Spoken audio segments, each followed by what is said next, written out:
Hi everyone, welcome to another video.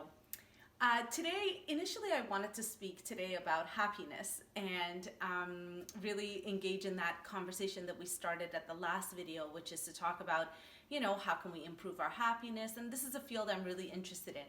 And my trajectory completely changed, and I'm not going to talk about happiness because I think there's something more important that came to me that I felt like I needed to talk about, and that is the suffering of this time of separation. This morning I was doing a meditation by one of my favorite meditation teachers. Her name is Tara Brach. Her information is on my website. And somebody had said to her that they're so worried and sad that they probably had their last hug and didn't even know it.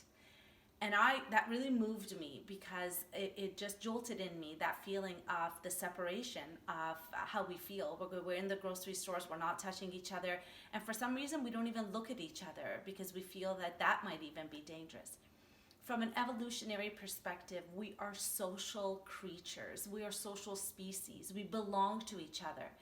And that there's a real pain and loneliness in the time of isolation. It's in our DNA. And for most of history, being separate was actually dangerous. It wasn't just being separate from the group was sad or lonely. It was dangerous. The person or creature that was outcast felt danger because they weren't protected by the herd. And as much as we feel that we're so isolated from each other, we're not. We're interconnected.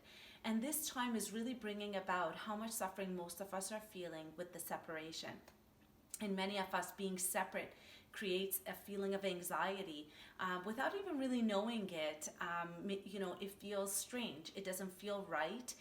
It creates fear, worry, and it really dysregulates us.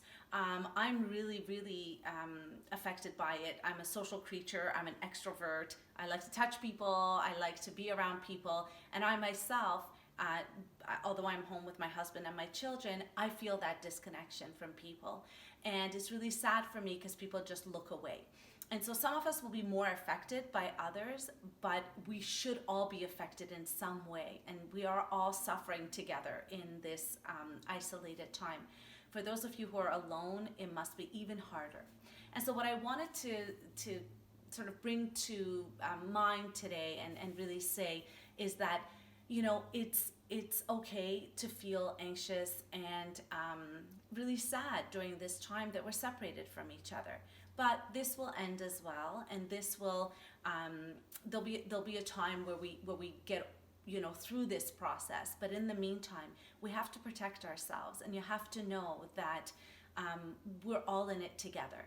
And I know that's sounding so cliche now, but I think it's really important to say we all, even those of us who might have people around us, do feel this time of isolation very challenging, and it brings up a lot of different emotions.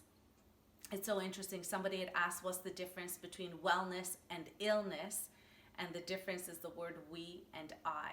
So in wellness, there's the word we, and in illness, it starts with the word I. And so that really drives home the point. We are well when we're together. And if you find these videos helpful in a way that we are connected, I feel it as well, and it gives me calm and peace to know that maybe one day I'll get to meet you guys and give everybody a nice big hug.